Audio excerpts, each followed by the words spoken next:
ভক্তবৃন্দের চরণে আমার কোটি কোটি প্রণিপাত।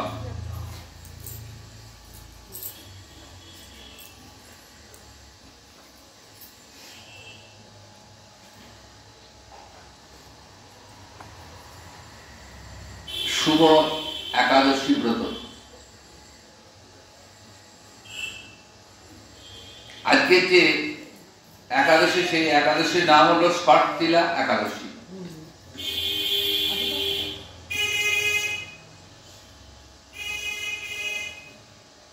একাদশাং মহাপুণ্যা সর্ব পাপ প্রণাশিনী ভক্তেশ্ব দীপনী বিষ্ণু পরমার্থ গতিপ্রদ। একাদশীর মতো পূর্ণ ব্রত জগতে আর দ্বিতীয় নেই। জগতে যত প্রকার ব্রত তিথি আছে তার মধ্যে সর্বশ্রেষ্ঠ ব্রত হলো একাদশী ব্রত। তাই একাদশী ব্রত পালন করলে আর অন্য কোন ব্রত পালনের প্রয়োজন হয় না।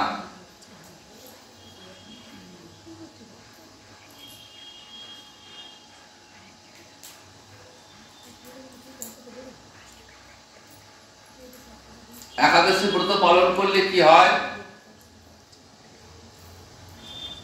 সমস্ত পাপ নষ্ট হয়ে যায়।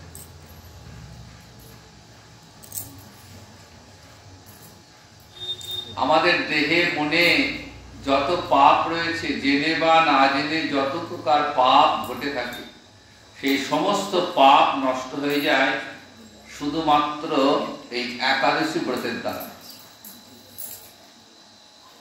তাই জগতে একাদশীর মতো পূর্ণ ব্রত আর দ্বিতীয় নেই। শুধু তাই নয়, ভক্তেশ্ব দীপনী বিষ্ণু, বিষ্ণু ভক্তির উদ্দীপন জাগায়, হৃদয়ে হরিভক্তি সঞ্চার হয়, কৃষ্ণ ভক্তি লাভ হয় এই একাদশী ব্রত পালন করলে। এবং পঞ্চম পুরুষার্থ যে কৃষ্ণ প্রেম, রাধা মাধব চরণে, গৌর গোবিন্দ চরণে যে প্রেম সেবা, সেই প্রেম সেবাটিও লাভ হয় এই একাদশী ব্রত পালনের দ্বারা। শাস্ত্রের বিধান প্রতি মাসে দুটি করে একাদশী, একটি কৃষ্ণপক্ষের এবং অপরটি শুক্লপক্ষের। তো আজকে যে একাদশী, এই একাদশীর নাম হলো ষটতিলা একাদশী। কৃষ্ণপক্ষে মাঘ মাসে কৃষ্ণপক্ষের যে একাদশী, সেই একাদশীর নাম হচ্ছে ষটতিলা একাদশী। এই একাদশীর কেমন মাহাত্ম্য দেখুন, এই ব্রত পালন করলে কি হয় দেখুন। ভবিষ্যত্তর পুরাণে এই ষটতিলা একাদশীর মাহাত্ম্য বর্ণিত হয়েছে। মাঘ মাসে কৃষ্ণপক্ষে ষটতিলা একাদশী। যুধিষ্ঠির ভগবান শ্রীকৃষ্ণকে বলছেন, হে জগন্নাথ, এই যে মাঘ মাসে কৃষ্ণপক্ষে যে একাদশী তিথি, সেই তিথির নামটা কি, আর এর কি বিধি রয়েছে, এর ফলটাই বা কি, আমাকে সবিস্তারে বর্ণনা করুন। যুধিষ্ঠিরের প্রশ্নের উত্তরে ভগবান বলছেন, হে রাজন,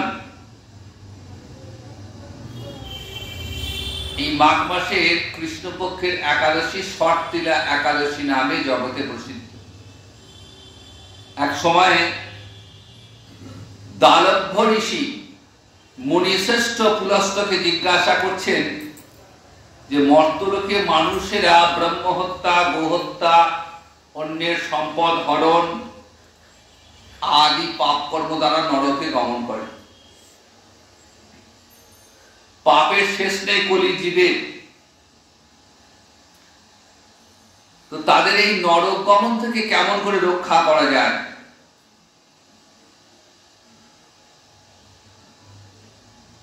আমাকে সেই উপদেশ দান করুন।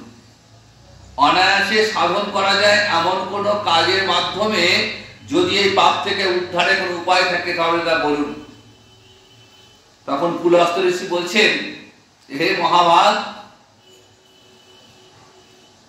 তুমি এক পরম গোপনীয় উত্তম বিষয় প্রশ্ন করেছ।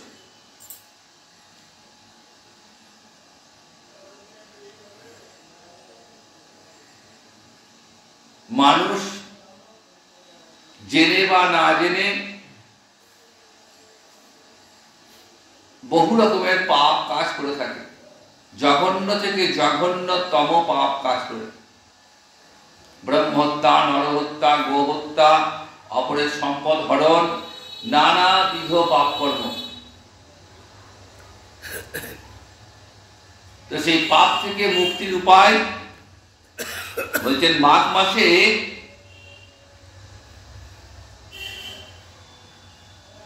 শুচি, জিতেন্দ্রিয়, কাম, ক্রোধ আদি শূন্য হয়ে স্নানের পর সর্বদেবেশ্বর ভগবান শ্রীকৃষ্ণের পূজা করবে। একাদশী যেহেতু ভগবান শ্রীকৃষ্ণের প্রীতিকারক, তাই একাদশী যদি অত্যন্ত নিষ্ঠার সঙ্গে পালন করা যায় তাহলে ভগবান শ্রীকৃষ্ণ প্রীত হন, সন্তুষ্ট হন। আর তিনি প্রীত হলেই সমগ্র জগৎ প্রীত। তস্মিন তুষ্টে জগৎ তুষ্ট, প্রীণীতে প্রীণীতং তথা। তিনি তুষ্ট মানে সমগ্র জগৎ তুষ্ট।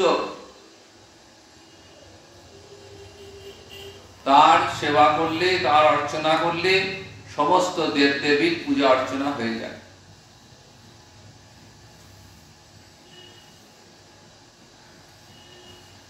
তাই একাদশী তিথির আর এক নাম হলো মাধব তিথি বা হরিবাসর তিথি।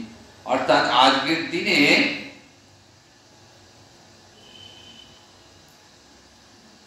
ভক্তের সঙ্গে ভগবানের মিলনের একটি বিশেষ সুযোগ রয়েছে। যারা কৃষ্ণ ভক্ত, যারা ভগবানকে কাছে পেতে চান, আপন করে পেতে চান, তাদের জন্য ভগবান একটি বিশেষ সুযোগ দিয়েছেন। সেই সুযোগটি হলো যে অতি নিষ্ঠার সঙ্গে একাদশী ব্রত পালন। হরি বাসর, বাসর শব্দের অর্থ রাত, দিন। অর্থাৎ ভগবান শ্রীহরির বিশেষ প্রিয় দিন, তাই হরি বাসর। সারা রাত জেগে শ্রীহরির নাম সংকীর্তনের মধ্য দিয়ে এই ব্রতটি পালন করতে হয়, এটা শাস্ত্রের বিধান। ঠিক যেমন বিবাহ বাসরে বর কনেকে সঙ্গে নিয়ে আপনজনেরা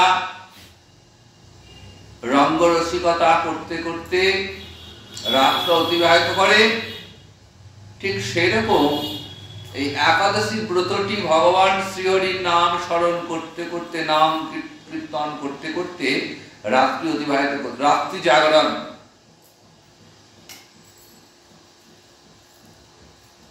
এবং এর ফলে কি হয়? স্বয়ং ভগবান শ্রীকৃষ্ণ প্রীত হন। রাত্রিরে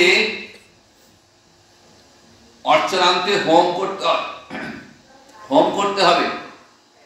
এই ষট্টিলা একাদশী যে বিশেষ নিয়ম রয়েছে, পূজা অর্চনা, হোম যজ্ঞাদি, চন্দন, অগুরু, কর্পূর, শর্করা ইত্যাদি দ্বারা নৈবেদ্য প্রস্তুত করে ভগবানকে নিবেদন, কুষ্মাণ্ড, নারকেল ইত্যাদি দিয়ে অর্ঘ্য প্রদান করবে এবং কৃষ্ণ আমার প্রতি প্রীত হন বলে যথাশক্তি ব্রাহ্মণকে জলপূর্ণ কলস, ছত্র, বস্ত্র, পাদুকা, গাভী, তিলপাত্র দান করবে। স্নান দানাদি কার্যে কালো তিল অত্যন্ত শুভ। ষট্টিলা মানে তিল দিয়ে সেবা, 6 প্রকার তিল দিয়ে, তিলের 6 প্রকার সেবা। তা বলছেন হে দ্বিজোত্তম, ওই প্রদত্ত তিল থেকে ব্রাহ্মণকে বা বৈষ্ণবকে তিল দান করলে কি হয়? বলছেন ওই তিল থেকে যে তিল উৎপন্ন হয় পুনরায়, তত বছর ধরে দানকারী স্বর্গলোকে বাস করবে। তিল দ্বারা স্নান, তিল শরীরে ধারণ, তিল জলে মিশিয়ে তা তর্পণ, তিল ভোজন এবং তিল দান, এই 6 প্রকার বিধানে সর্ব পাপ বিনষ্ট হয়ে যায়। এই একাদশীর নাম ষটতিলা একাদশী। ভগবান বলছেন, হে যুধিষ্ঠির, এক সময় নারদ এই ষটতিলা একাদশীর ফল এবং ইতিহাস জানতে চেয়েছিল আমার কাছে। তো আমি সেই কাহিনী নারদকে বলেছিলাম এবং সেটা এখন তোমার কাছে বর্ণনা করছি, তুমি শোনো। ভগবান বলছেন যে পুরাকালে এই মর্তলোকে ধরাধামে এক ব্রাহ্মণী বাস করতেন এবং সেই ব্রাহ্মণী অত্যন্ত ব্রত পরায়ণা ছিলেন। ব্রত পালন করতেন, আচরণ করতেন, দেব পূজা পাঠ করতেন, উপবাস করতেন এবং এই সমস্ত করতে করতে শরীর অত্যন্ত ক্ষীণ হয়ে গেছিল, দুর্বল হয়ে গেছিল। এই সতীসাধ্বী ব্রাহ্মণী অন্যের কাছ থেকে দ্রব্যাদি গ্রহণ করে সেটা আবার ব্রাহ্মণ, বৈষ্ণব, কুমারীদের দান করতেন। কিন্তু অদ্ভুত ব্যাপার, কোন ভিক্ষুককে ভিক্ষা দিতেন না এবং কোন ব্রাহ্মণকে অন্নদান করতেন না। এটা তার বড় দোষ ছিল। দান করতেন কিন্তু কোন ভিখারি যদি ভিক্ষা চাইতে যেত না, ভিক্ষা দিতেন না। কোন ব্রাহ্মণকে অন্নদান করেননি। এইভাবে বহু বছর অতিক্রান্ত হয়ে গেছে।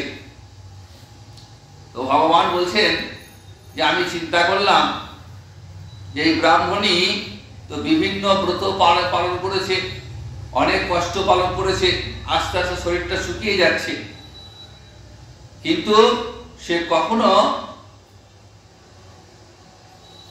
ভিখারিকে বা ব্রাহ্মণকে কোনো অন্ন দান করেনি। কিন্তু দিন দিন শরীরটা শুকিয়ে যাচ্ছে। তাই ভগবান কি করলেন, একদিন কাপালিকের বেশ ধারণ করে এসেছেন ব্রাহ্মণীর ঘরে, ভিক্ষা চাইছেন। তো তখন ব্রাহ্মণী বলছেন ওই কাপালিককে দেখে, ব্রাহ্মণ তুমি কোথা থেকে এসছো, আর কেনই বা এসছো, আর কোথায় যাবে? তখন এই কাপালিক বেশধারী ভগবান বলছেন, হে সুন্দরী, আমি দেশে দেশে ঘুরি, তো তোমার দ্বারে এসেছি, আজ ভিক্ষা নেব। তখন এই ব্রাহ্মণী অত্যন্ত ক্রুদ্ধ হয়ে আমার এই ভিক্ষা পাত্রে একটা মাটির ঢেলা দিল। আমি চলে এলাম। বহুদিন পর সেই ব্রাহ্মণী ব্রতের প্রভাবে সশরীরে স্বর্গে গমন করলেন। ব্রত তপস্যা করেছেন, পূজা অর্চনা করতেন, দেবদ্বীজে ভক্তিও ছিল, আর তার ফল পেয়েছেন। সেই ফলে স্বর্গে গমন করেছেন। এবং যেহেতু ওই কাপালিক বেশধারী ভগবানকে তিনি মাটির ঢেলা দিয়েছিলেন, সেই জন্য তিনি স্বর্গে একটা সুন্দর গৃহ প্রাপ্ত হলেন। স্বর্গে যাওয়ার পর একটা মনোরম প্রাসাদ তিনি পেয়েছেন, কিন্তু সেই প্রাসাদে কোনো ধান চাল কিছুই নেই, খাবার কোনো সংস্থান নেই। ঘরটা সুন্দর মনোরম অট্টালিকা, কিন্তু ঘরে কোনো আহারের কোনো ব্যবস্থা নেই। তো সে ব্রাহ্মণ তো রেগে আগুন হয়ে গেছে যে আমি ব্রতের প্রভাবে স্বর্গে এলাম, স্বর্গে ঘর পেলাম, কিন্তু এখানে আহারের কোনো ব্যবস্থা নেই। তাহলে আমার যে এত ব্রত, এত কৃচ্ছ সাধনা, এত উপবাস, এর ফল কি হলো? সঙ্গে সঙ্গে নারায়ণের কাছে অভিযোগ করছেন, হে জনার্দন, আমার গৃহ দিয়েছ, কিন্তু গৃহে তো কিছুই নেই। তখন ভগবান বলছে নারদকে, নারদ, আমি তখন ওই ব্রাহ্মণীকে বললাম, দেখো তুমি নিজেও গৃহের দরজাটা বন্ধ করে বসে থাকো, তুমি দরজা খুলবে না। তো মর্তলোক থেকে সশরীরে কোন মানবী এসেছেন, এটা শোনার পর দেবতাদের পত্নীরা তোমার সঙ্গে দেখা করতে আসবেন। সশরীরে কেউ স্বর্গে যেতে পারে না, কাজে তুমি তো সশরীরে এসেছো, এটা দেখার জন্য দেবপত্নীগণ আসবেন। তা তুমি দরজা খুলবে না, বলবে একটাই শর্ত, যদি ওই শর্তিলা ব্রতের ফল আমাকে কেউ দান করেন তবেই আমি দেখা দেব।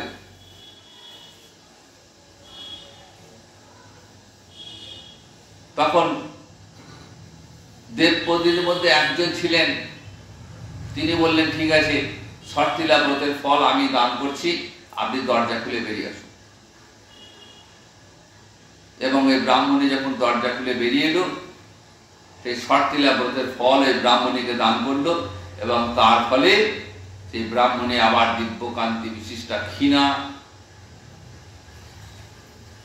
দুর্বল ছিল, আবার দিব্যকান্তি বিশিষ্ট হয়ে গেল, গৃহ ধনধান্যে ভরে উঠল। এবং ওই ব্রাহ্মণীকে দেখে দেবতা দেবপত্নীরা বিস্মিত হয়ে গেলেন।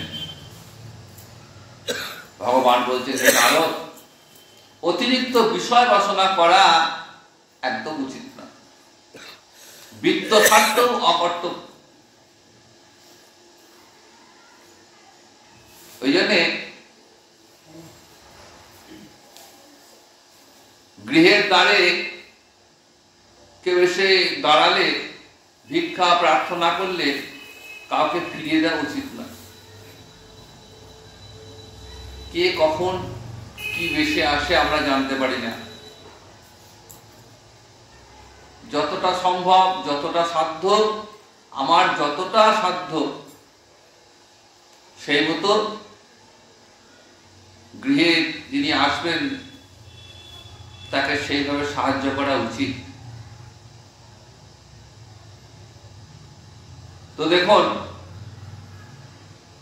সাধ্যমতো তিল, বস্ত্র, অন্ন দান করবেন। ভগবান বলছেন, অন্নহীনকে অন্নদান, বস্ত্রহীনকে বস্ত্রদান, এর মতো বড় জিনিস আর কিছু হয় না। শর্তিলা ব্রতের ফলে কি হবে? দারিদ্রতা দূর হবে, শারীরিক কষ্ট উপশম হবে, দুর্ভাগ্য কাটবে, এবং বিধি অনুসারে তিল দান করলে মানুষ অনায়াসে সমস্ত পাপ থেকে মুক্তি লাভ করবে।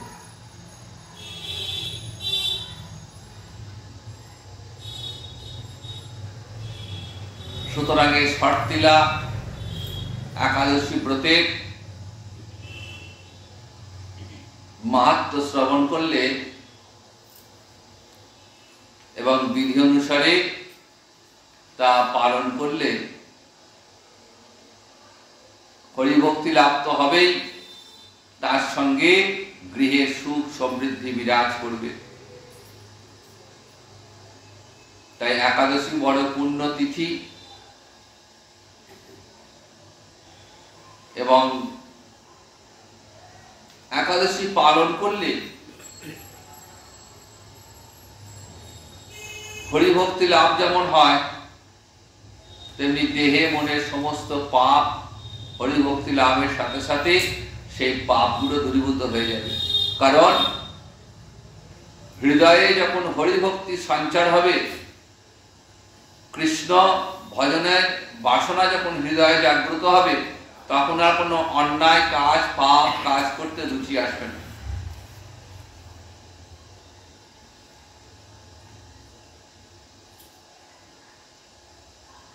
তো শাস্ত্রে একাদশীকে বলছে নিত্যব্রত।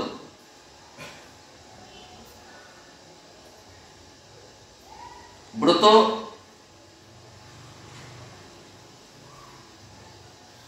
নিত্যব্রত কেন বলা হয়?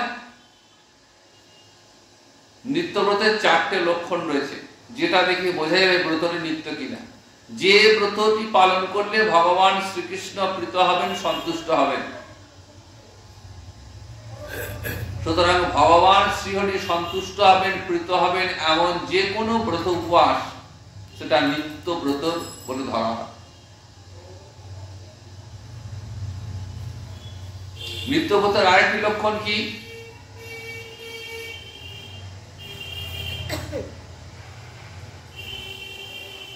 না, নিত্যব্রত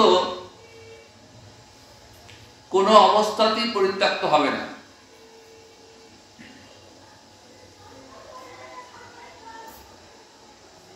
জন্মাশৌচি হোক, মরণাশৌচ হোক, বা যে কোনো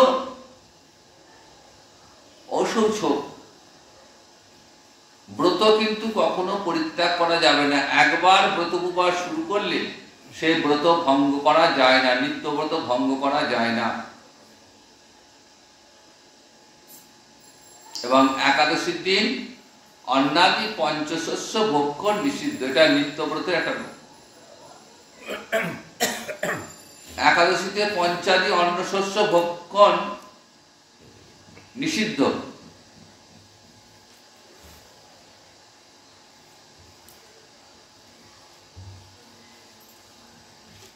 আর এই সবের উপরে রয়েছে ভগবান শ্রীহরির প্রীতির জন্য, সন্তুষ্টির জন্য হরিনাম সংকীর্তন। এই দিনটি অত্যন্ত নিষ্ঠার সঙ্গে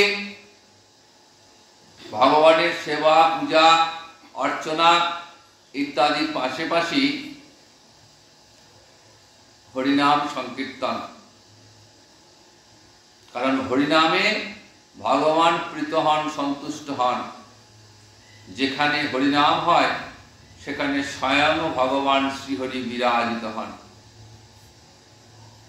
যার মুখে জিহ্বায় হরিনাম উচ্চারিত হয় তাকে যম যাতনা ভোগ করতে হয় না। যমরাজ তাকে স্পর্শ করতে ভয় পান।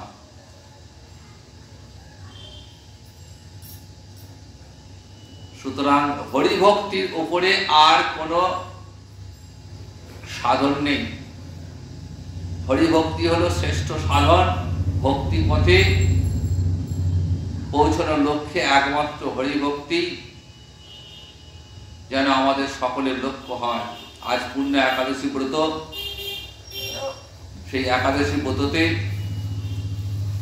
আমাদের একটু হরিবাসর করা কর্তব্য। হরিবাসরের একাদশীর দিন হরিবাসর অবশ্য কর্তব্য। তো আসুন আজ আমরা একটু হরিবাসর কীর্তন করি। জয় নিতাই, জয় গুরু। Shri হরিবাসরে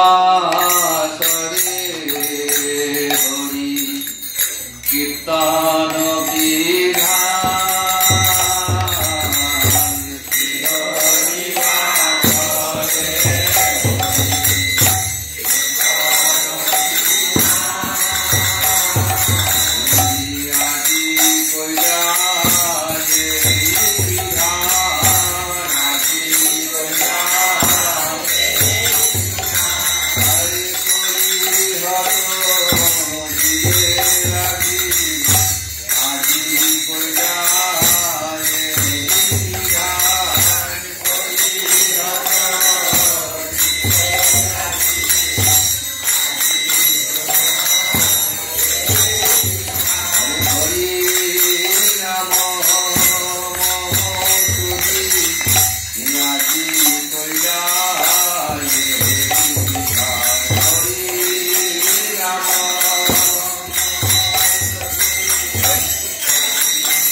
Nityanand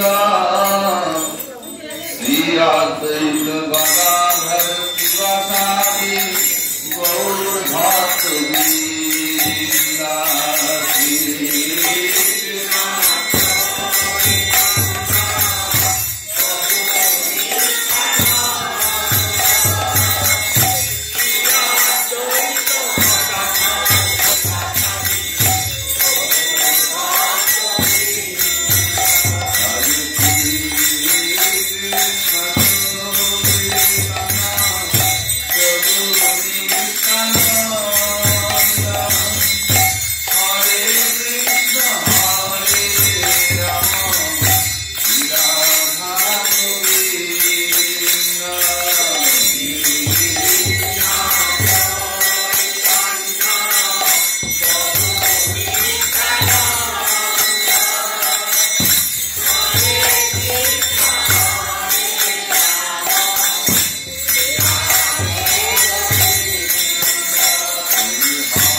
Thank you.